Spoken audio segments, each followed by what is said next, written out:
Welcome to The Explainer. Today we are diving deep into a feeling that I bet you know really, really well. It's that knot in your stomach when you're waiting for an important text message or those endless what-if scenarios that just loop in your head and keep you up at night. Yeah, we're talking about our deep biological craving for certainty and how, ironically, it might be the very thing that's making us all so anxious. So let's just start with the core, almost brutal truth of it all. That feeling of certainty that you're chasing, the one that makes you feel safe, like you got everything under control? Well, it isn't real. It's a neurological hallucination. Your brain literally cooks up that feeling just to save energy. It's an illusion, a ghost, not a fact of the universe. And this is so crucial. The anxiety you're feeling, it doesn't actually come from the world being unpredictable. I mean, the world's always been unpredictable. No, the pain comes from the friction, the gap between reality's messy, chaotic nature and the neat, tidy little map your brain insists on using. The map is just plain wrong, and that constant mismatch is what hurts. So if we're going to break free from this, we first have to understand the machine in our head that's generating this powerful illusion. Let's pop the hood and take a look at how millions of years of evolution have basically programmed your brain for paranoia. Okay, so this totally reframes how you should think about your own mind. Your brain isn't some high-def camera perfectly capturing the world as it is. No, it's more like a lazy, paranoid prediction machine. Its number one job is to save energy, which is metabolically expensive, it burns a ton of calories, by just assuming that tomorrow is going to be exactly like yesterday. And this right here, this illustrates the core of the problem perfectly. When something unexpected happens, your brain's prediction fails and it sends out an error signal. But here's the crazy part. Your nervous system interprets that signal, which in reality just means, hey, something is new, as danger, something is wrong. And bam, it hits a panic button and floods you with stress hormones. Well, this whole process creates a really powerful addiction loop. You feel that anxiety from not knowing, so what do? You scramble for reassurance. You Google it for the 10th time. You ask your friend for their opinion again. And when you get a temporary answer, your brain gives you a sweet little hit of dopamine as a reward. But like any addiction, you start building a tolerance. And pretty soon you need more and more reassurance just to get that same tiny feeling of relief. So the huge takeaway here is that you're not just fighting a bad habit. You are up against millions of years of evolutionary programming that is screaming at you. If you don't know what happens next, you might die. You can't just talk yourself out of it. Logic alone won't win this fight. You have to actually train your nervous system like you're training a muscle.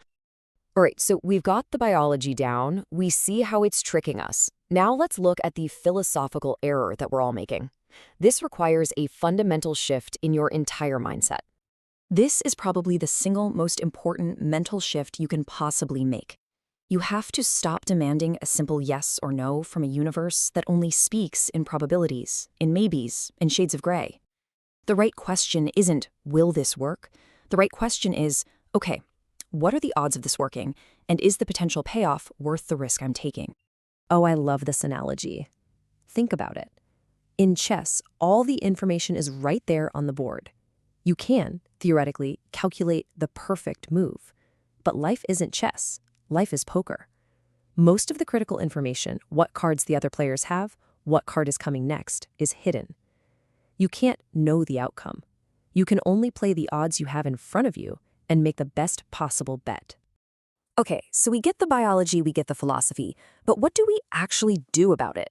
Let's get into the practical stuff, the actual training protocol for deconditioning this deep-seated need for certainty. I want you to think of these exercises not as chores, but as a workout. It's like weightlifting for your amygdala, the fear center of your brain. You are going to systematically inject small, controlled doses of uncertainty into your life, just to build up your tolerance for the feeling of the unknown. This is how you get stronger. Here's a really powerful, concrete exercise you can try. The next time you send an important email or a vulnerable text, I want you to immediately turn off your phone or close your laptop. Set a timer for 2 hours. You are going to feel a spike of panic. The goal is to just sit with that feeling, observe it, watch it rise and fall like a wave without doing anything about it. You're teaching your brain through direct experience that the sensation of not knowing, it's uncomfortable for sure, but it is not fatal. Now, this is a simple little language trick, but it is incredibly powerful. When your brain starts spiraling and screaming, this is going to be a disaster, Don't argue with it. Don't try to force false positivity. Just agree with it, kinda. Counter with one word, maybe. Maybe it will be a disaster. Maybe I will fail. By just accepting the possibility of the bad outcome, you take all the fuel out of the fire. You disarm the resistance, and the anxiety often just fades. And please, remember this critical distinction. Worrying feels productive. It feels like you're preparing for the worst-case scenario. But you're not. Worrying is just the illusion of doing something. It's a mental ritual, a hamster wheel for your brain that gives you a false sense of control while changing absolutely nothing about the actual outcome. Okay, finally, let's pull all these pieces together. Let's assemble a new operating system for your brain. A whole new framework for not just surviving, but actually thriving in a world that is, by its very nature, uncertain. This is all about allocating your energy correctly. So picture a circle. Inside that circle is everything you have total control over, your actions, your values, how you respond to things. Outside the circle is, well, everything else, the outcome, what other people think, the weather.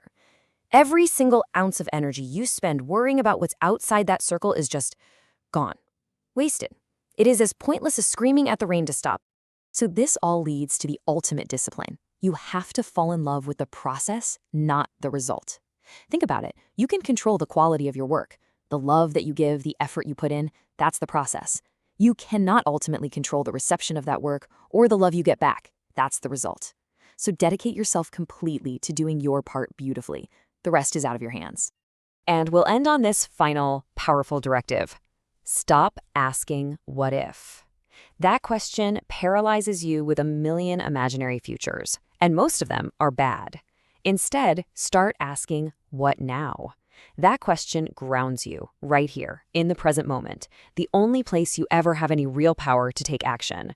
It shifts you from fear to empowerment. And really, that's the whole game.